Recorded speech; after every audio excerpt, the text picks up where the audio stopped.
Dobar dan ljudi, šta se radi, dobrodošli u današnji vlog. Znači, evo nas u Sarajevu, veoma toplo i veoma sunčano. Znači, jučer nisam snimio nikakav vlog, međutim, danas će se to sve promijeniti. Znači, me sada trenutno s mamom i vraćam se kući, međutim, poslije idem na večer.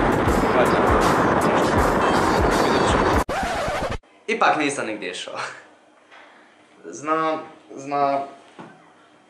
Znam, jako loše. Ali, hajde probam to nadoknaditi tako što ću odgovoriti na par pitanja koja ste mi vi postavili na Facebook postu prije nekoliko dana. Bilala Čurovića zanima da li imaš djevojku. Ne, nemam djevojku. Cilj na YouTube. Po 50. put 30.000 subscribera. I molim vas, pogledajte stare Q&A-ove, tako da ne ponavljate pitanje koliko puta moram ponoviti više. Kerim pita, Casey Neistat ili Ian Olsen? Veoma težak izbor, ali ako bi se morao predijeliti između jednog od njih, to bi sigurno bio Casey. Amar Terović, da li si kada razmišljao da prestaneš snimati? Iskreno sada, u posljednjih 2 dana, baš dobro razmišljam o toj ideji. Jer gledam one preglede i bukvalno su jako loši, ne znam, znači aktivnost... Neću sada da budem jedan od onih youtubera koji joj treba mi aktivnost, daj mi preglede, ne mogu da radim bez pregleda, ali to stvarno demotivše, znači baš demotivše. Potrudiš se čitav dan oko jednog videa, izbaciš ga i onda pogledaš da za sat vremena imaš 90 pregleda, što je jako loše za kanal od 3.500 subscribera, ali šta je tu je, nadam se da će se popraviti ako Bog. Stefana zanima da li bi voleo da dođeš u Srbiju i da li ćeš sljedeće godine doći na BTF. Veliki pozdrav za Stefana, mog brata. A da li bi sljedeće godine volio da dođem na BTF? Da. I da li bi volio da dođeš u Srbiju? Naravno. Pogotovo u Beograd.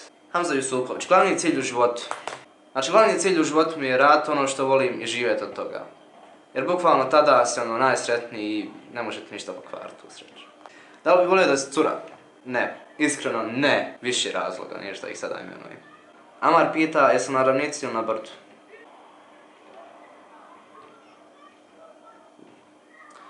No comment. Anita pita koji je tvoj životni moto. Moj životni moto jeste ako nikada ne probaš nećeš znati, to sam rekao. I u videu, ovome ovdje možete ga pogledati, molim vas, treba mi pregleda, hvala.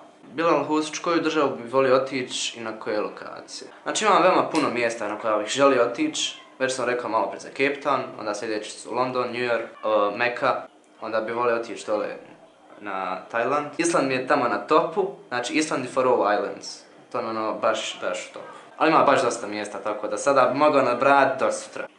Mišljenje o Casey Neistatu, imam veoma veliko mišljenje o tom čovjeku. Bukvalno najbolji youtuber svih vremena. Boli me briga što će iko reći. Ne znam da li te bolji Forti, Bake, Secret, onaj tamo Denis Domjan ili koga već gledaš, Casey je kralj youtubera. I svi followujte Mirzu na Instagramu u deskripciji dole. Okej, ovo pitanje završava današnji Q&A, nadam se da ste uživali. Ako jeste, ostavite like, share i subscribe, a mi se vidimo sljedećeg puta u vlogu. I do tada ne zaboravite da budete fini prema drugim ljudima i da budete skromni. Okej, vidimo se, čao!